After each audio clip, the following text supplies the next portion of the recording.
What lies beneath the skin of the moon? Okay, picture this. It's 1969. Apollo 12's just left the moon, and NASA decides, hey, let's crash the leftover rocket into the surface and call it science. They flip the switch. Rocket drops. And instead of the dull thud you'd expect from smacking a solid rock, the moon rings like a bell, loud, clear, for 55 straight minutes. 55 minutes. If that doesn't make you go, wait, what? Then stick with me. So, the official bedtime story is simple. Asteroid make big smack into early Earth. Debris glues together, and you get the moon. Dead sphere, crust, mantle, baby iron core. Neat, tidy, fits in a tweet. Only problem? Every time we actually measure the moon, the numbers act like they're in on some cosmic prank. Density's too low, seismic waves bounce around like pinballs, and we keep tripping over metal blobs the size of Hawaii hiding under the moon's far side. Something in that recipe is definitely off-brand. Remember that bell? It gets weirder. Apollo 13 slams an even bigger chunk of hardware into the surface. 3+ hours of aftershocks. On Earth, that vibe check only happens when you've got molten layers and plate jostling. The moon? Geologically quiet, supposedly, yet the seismographs keep humming at 0.5 hertz. A constant background drone our ancestors might have felt in their bones. NASA didn't bury the data. They just tucked it into appendices nobody reads unless you're really, really bored in a library basement. Now let's look at the craters. It's big ones, small ones. All hit the same depth like the moon's got an underground plateau made of something hard. Then, there's the holy grail of gravity data. Fresh 2021 reanalysis from Baylor says that something might be a 300-kilometer deep plate of iron nickel lurking under the South Polacan Basin.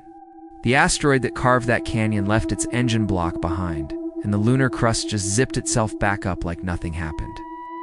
Meanwhile, the Lunar Reconnaissance Orbiter keeps sending postcards of these perfectly round skylights, lava tubes plunging into pitch black. Over 200 catalogs so far, and thermal cameras, show the floors of the lava tubes hanging out at a comfy -20 Celsius. No matter the 250-degree temperature swings topside, radar pinged one tube under Mare Tranquillitatis, tall enough to swallow a city block. NASA's already sketching lunar bases inside them. Until we move in, they're basically cosmic studio apartments. Who else might be squatting? Flip to the far side of the moon. China's Change 4 rover has been trundling around Von Karman crater for 5 years. Its ground-penetrating radar slicing down 1,000 feet of basalt layers. Those layers thin way too fast, like something sandblasted the upper crust clean off. Deeper, the signal starts glowing hot pockets of partially molten material.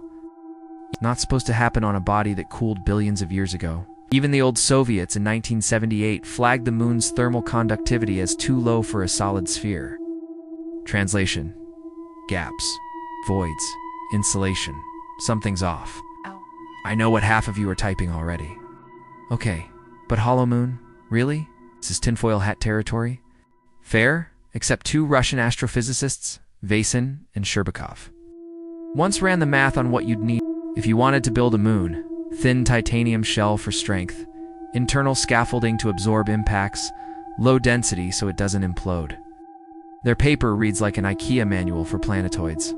Ridiculous. Until you remember Apollo samples show a weird spike in titanium isotopes, and the moon's overall density is only 60% of Earth's. We can't prove it's artificial, but the standard model keeps sprouting duct tape patches to stay alive. At some point, skepticism cuts both ways. And here's where I trip out. Humans have been whispering about this for millennia. Sumerians called the moon the great boat of the night. Hindu texts describe celestial rabbits guarding tunnels. Medieval Islamic astronomers swore they heard low humming during new crescents. Or we chalk it up to myth. Yet Apollo's seismographs caught that exact drone at 0.5 hertz.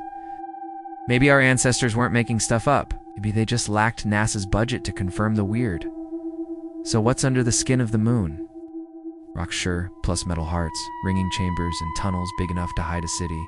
It could all be natural, or maybe nature had some help.